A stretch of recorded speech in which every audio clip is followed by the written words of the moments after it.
La predicación de la palabra para el día de hoy está basada en el Salmo 46. Vamos a leer los 3 primeros versículos de este salmo. Repito, Salmo 46, los 3 primeros versículos. Dice así: Dios es nuestro amparo y fortaleza, nuestro pronto auxilio en las tribulaciones. Por tanto, no temeremos, aunque la tierra sea removida y se traspasen los montes al corazón del mar. Aunque bramen y se turben sus aguas y tiemblen los montes a causa de su braveza. En una lectura rápida de este salmo, nosotros diríamos que el autor está haciendo un falso alarde de lo que es su confianza en Dios. Parece que demostrara más confianza en Dios de la que realmente un hijo de Dios pudiera demostrar, porque este hombre está diciendo que aunque la tierra sea sacudida por un terremoto, y este terremoto produzca tsunamis que levanten las aguas contra los montes y los muevan de sus cimientos, el salmista está diciendo que aún así no temerá, porque confía en Dios. Les decía que en una lectura rápida podríamos decir que este hombre hace alarde de su fe, pero realmente no es que haga alarde de su fe, sino que tiene una fe inquebrantable. Y ese es nuestro título en el día de hoy, una fe inquebrantable. Y vamos a encontrar en el Salmo que este hombre tiene 3 razones para mostrar esta fe inquebrantable. Y nos da 3 enseñanzas a nosotros en este día para que nosotros también alcancemos esa fe inquebrantable. Si tú aprendes de él estas 3 enseñanzas que te va a dejar, te aseguro que alcanzarás como él una fe inquebrantable, una confianza inquebrantable. Entonces, voy a mencionarte cuáles son esas 3 fortalezas, porque así le vamos a llamar 3 fortalezas que el Salmo nos enseña para alcanzar, para tener una fe inquebrantable como la del salmista. La primera de esa fortaleza es un logro que debemos tener en nuestra fe. La segunda es una convicción acerca de Dios. Y lo tercero que debemos alcanzar es un aprendizaje, lo que yo llamo un aprendizaje cristiano. Así que vamos a desarrollar estas 3 fortalezas. La primera de esas fortalezas les dije que es un logro. Necesitamos un logro. Y el logro consiste precisamente en convertir a Dios, en hacer que Dios más bien, el logro consiste en hacer que Dios se quede con nosotros, sea nuestra compañía permanente, compañía para nuestra vida, para nuestro hogar, compañía para nuestra familia. Entonces, lograr que Dios sea esa compañía permanente es lo que debemos alcanzar. Así que te voy a pedir que aprendas de este salmo a asegurarte que Dios está contigo. Todos los que estamos escuchando hoy debemos asegurarnos que Dios está con nosotros. Mira, en este salmo tú vas a encontrar 3 veces que se da la idea de que Dios está con el pueblo. La primera está en el versículo 5. En el versículo 5 nosotros encontramos que la ciudad está en una dificultad muy grande, pero la ciudad recibe el auxilio de un río que en este salmo es simbólico, que lo llena de alegría. Pero al final del versículo 5 dice: Dios está con la ciudad, y nos muestra cómo Dios libró la ciudad porque el Señor estaba dentro de la ciudad. El segundo versículo que menciona la idea de que Dios está con nosotros es el versículo 7. Literalmente se dice en el versículo 7: Jehová de los ejércitos está con nosotros. Y en el versículo 11 se dice de la misma manera: Jehová de los ejércitos está con nosotros. El salmista estaba convencido que Dios estaba con su ciudad y que Dios estaba con su comunidad. Por lo tanto, Dios estaba con él. El salmista estaba convencido que en los momentos duros de la vida, en los momentos críticos para su comunidad, para su ciudad y para su propia vida, Dios estaba presente, Dios estaba dándole su compañía. Y este es el tremendo desafío que nos presenta el salmista, porque él nos habla desde su propia experiencia como un habitante de la ciudad de Jerusalén. Él pudo ver que en un momento de conflicto, tal vez la invasión de grandes ejércitos o un desastre natural donde la destrucción era fuerte, grande e inminente, él pudo ver que porque Dios estaba con ellos, fueron liberados de la destrucción. Por eso es que este hombre hace mención de una confianza inquebrantable que ha nacido en su corazón. Y así el salmista nos plantea el desafío a nosotros. Este salmo nos está diciendo hoy, el Señor a través de este salmo nos está diciendo que nosotros podemos alcanzar esa fe inquebrantable, esa confianza inquebrantable en el Señor. Pero para hacerlo necesitamos lograr esto, que el Señor esté con nosotros. Y quiero enseñarte hoy las dos condiciones que la Biblia nos enseña a nosotros para que Dios nos dé su compañía, para que el Señor nos dé su acompañamiento. La primera condición es que le entreguemos nuestra vida a Él. Si tú quieres que Dios te dé su acompañamiento en todo tiempo, entonces tú debes entregarle tu vida al Señor. Debes recibir al Señor en tu corazón. Si no lo has hecho, yo te pido que lo hagas, que le entregues tu vida.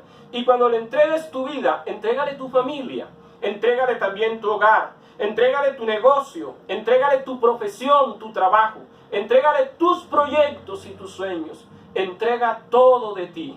Si quieres que Dios te acompañe, te dé asistencia, entrégale tu vida y entrégale todo lo tuyo. Si quieres que Dios se quede en este tiempo tan difícil contigo y que puedas decir como el salmista, no temeré aunque las cosas se compliquen, entrégale tu vida y tu familia al Señor. Lo segundo que tienes que hacer para alcanzar que Dios se quede contigo, es muy importante la segunda condición para alcanzar este logro.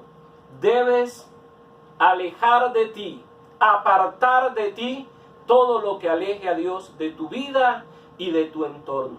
Y todos nosotros sabemos que lo que aleja a Dios de nosotros se llama pecado. Cualquier cosa que sea pecado.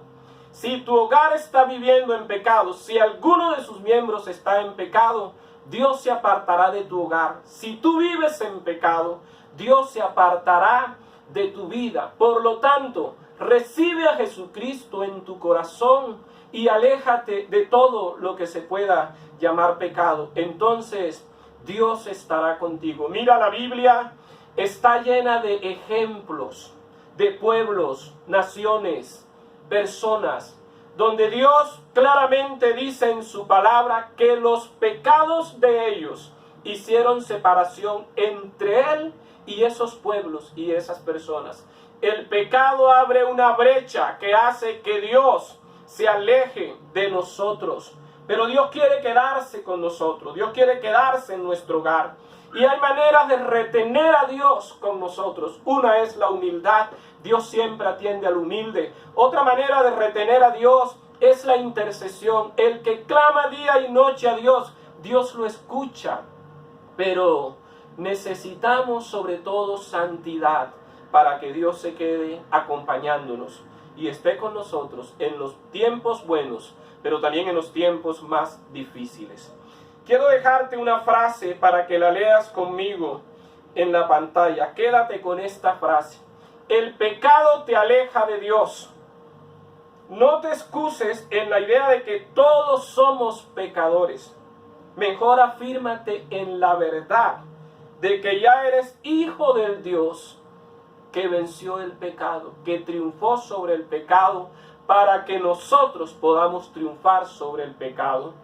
No nos escondamos tras la excusa de que somos humanos y somos pecadores.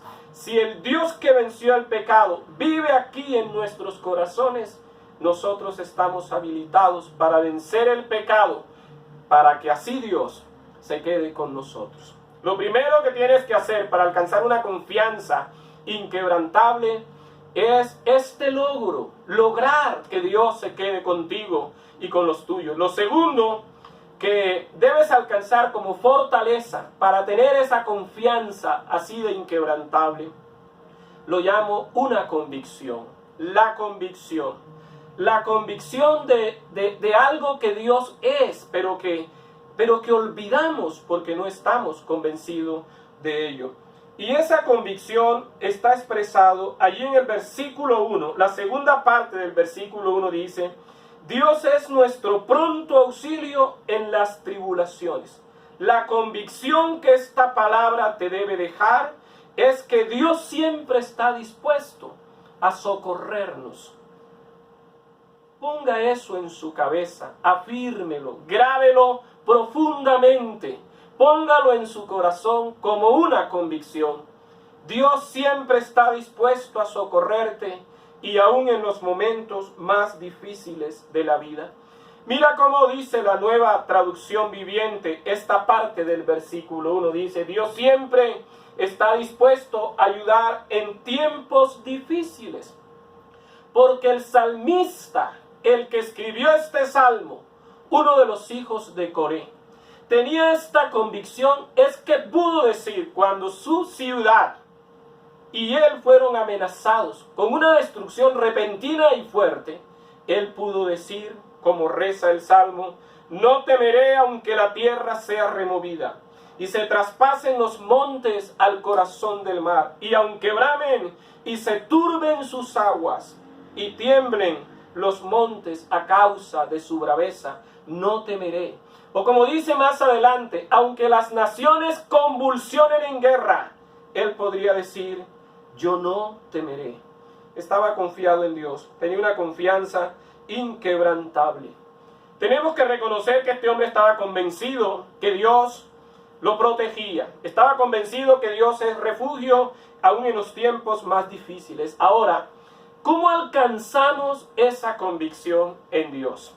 Te voy a enseñar cómo se alcanza esa convicción en Dios. Porque tú sabes que Dios es protección. Ya tú lo sabes. Entonces, ¿qué debes hacer para tener esa convicción? Debes decidir creer que Dios es propicio, que Dios socorre, que Dios ayuda en los momentos más difíciles de la vida. Y también en todo tiempo. Todos hemos escuchado de esto. Nos falta creerlo. Tenemos que decidir creerlo. Y después que decidas creerlo y empieces a creerlo, vas a hacer una segunda cosa que te va a ayudar a tener esta convicción. Y eso es alimentar esa fe, esa idea de que Dios ayuda todo el tiempo. La vas a alimentar. Vas a alimentar esa decisión y esa fe. ¿Cómo la vas a alimentar? Estudiando la palabra del Señor. Y al estudiarla vas a encontrar en la palabra ejemplos de mujeres, ejemplos de hombres, ejemplos de grupos de personas, de poblaciones que el Señor los libró porque confiaron en Él. El Señor los libró en tiempos angustiosos y en tiempos en gran manera angustiosos. Entonces, mi amado hermano, mi amada hermana, es que las convicciones son importantes. Todos los seres humanos tienen convicciones. Pero qué bueno es saber que nuestras convicciones están fundamentadas en el Dios verdadero y en la verdad de su palabra. Porque hay gente que está convencida de cosas, pero la base de sus convicciones son falsas y de repente sus convicciones se caen. Si nuestras convicciones son en Dios, nunca nuestras convicciones caerán. Siempre alcanzarán el propósito. Así que, si puedes, lees conmigo esta frase que te va a aparecer en la pantalla. Las convicciones son anclas que dan firmeza a la vida. Las convicciones son fuentes de fortaleza. Por eso, amados hermanos, las convicciones nuestras deben estar fundamentadas en el Dios que puede y quiere socorrernos. Y hoy queremos que te quedes con esta convicción. Dios acude a ayudarnos en momentos difíciles. En estos días, Dios está ahí para ayudarte, porque ya tú le entregaste tu vida, porque has apartado todo aquello que puede alejar a Dios y porque tienes la convicción que Dios te va a ayudar. Dios estará allí en estos días de encierro, en estos días donde puede haber escasez, en estos días de enfermedades y de amenazas de enfermedades, créelo, Dios está contigo. Lo tercero y último, la tercera fortaleza que nos deja una confianza inquebrantable, es un aprendizaje que debemos alcanzar todos los cristianos. Y es aprender a convertir a Dios en nuestra protección y en nuestra fuerza. Tenemos que aprender a convertir a Dios, a hacer de Dios nuestra protección, nuestro refugio y también nuestra fuerza, como dice el texto, nuestra fortaleza. Todos nosotros sabemos que Dios es el que mejor protege, que es la más segura protección, la más eficaz protección. Todos nosotros sabemos que Dios es el que le da fuerza al que no tiene ningunas. Eso lo sabemos porque lo hemos leído una y otra vez. Pero sucede, mis amados hermanos, que en momentos de debilidad, de desánimo, de cansancio, muchas veces no acudimos a Dios para que nos levante la fuerza. Sucede que en momentos de crisis y problemas que no le encontramos solución, no acudimos a Dios para que Él pueda refugiarnos y solucionarnos las dificultades, sino que acudimos a otras personas, acudimos a otros recursos y terminamos enredados en problemas mayores o en otros problemas. ¿Por qué, amados hermanos, actuamos así? Porque nos hace falta aprender a confiar en Dios. Nos hace falta aprender a confiar en Dios. ¿Y cómo logramos aprender a confiar en Dios? Lo logramos orando a Dios y esperando. No solo orando, sino orando a Dios y aprendiendo a esperar en Dios. Tenemos que orar y después de orar debemos decidir esperar. Si lo que le estamos pidiendo a Dios nosotros sabemos que no tiene solución humana, entonces solo nos toca esperar. En estos días tenemos un problema que todavía humanamente no tiene muchas soluciones. ¿Qué nos toca hacer, amados hermanos? Nos toca orar y esperar.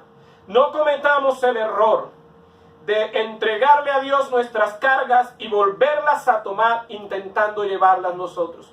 No cometamos el error de entregarle a Dios nuestro problema en oración y no esperar, sino buscarle solución en otras personas, en otros recursos, porque terminamos en enredos muy complejos. En el versículo 10 de este salmo, el Señor nos dice: estad quietos y conoced que yo soy Dios. Lo que quiere decir es que espera en Dios de manera quieta. Espera en Dios calmadamente. Busca la tranquilidad para aprender a esperar en Él. Si tú ves que el problema que tienes lo puedes solucionar, entonces no se lo presentes a Dios. Si tú lo puedes solucionar, no se lo presentes a Dios. Y si sabes que el problema que le has presentado a Dios en oración no tiene solución humana, entonces ¿para qué intentas resolverlo? ¿Para qué se lo presentas a otras personas buscando solución? ¿Por qué acudes a otros recursos humanos o materiales? No está bien. Decide mejor confiar en Dios. ¿Para qué pecas presentándole tu problema que ya le presentaste a Dios? ¿Para qué pecas presentándoselo a aquello que es totalmente contrario a Dios? Así actuamos porque nos hace falta convencernos por un lado y nos hace falta aprender esta lección de, después de orar, aprender a esperar en Dios. Nos hace falta aprender esto, amados hermanos. Aprender a esperar en Dios es convertirlo en nuestra protección, es convertirlo en nuestra fuerza y es convertirlo en nuestro todo. Amados hermanos, vamos a terminar juntos leyendo la conclusión en esta hora. Si alcanzamos el logro que aseguramos, que Dios está con nosotros, asegurarnos de que Dios está con nosotros, si llegamos a la convicción que Dios siempre está dispuesto a socorrernos. Y si aprendemos a convertir a Dios en nuestra protección y en nuestra fuerza, entonces podemos decir como el salmista, no temeremos. Y no significa esto que nuestras mentes estarán exentas de temor, de ansiedad, de miedo. No significa eso, pero sí significa que pase lo que pase, nunca nos sentiremos abrumados por el terror. Nos sentiremos abrumados por las amenazas, los peligros, los inminentes peligros de destrucción. Sí significa que tendremos la fuerza y el coraje suficientes, para disipar todo miedo que aparezca en nuestro corazón. Y aunque nuestro mundo se esté haciendo pedazo debajo de nuestros pies, tendremos una confianza inquebrantable en nuestro Dios. Porque la ayuda de Dios, esa ayuda que nos ha prometido, supera con creces todos los males que nos inspiran terror por una razón. Nuestro Dios es más grande que todos los problemas, más poderoso que todos los problemas. Nuestro Dios es suficiente frente a cualquier circunstancia adversa, por dura, fuerte o grande que ésta sea. Dios es más poderoso, mucho más grande, más suficiente. Que el Señor nos ayude a tener esa confianza inquebrantable.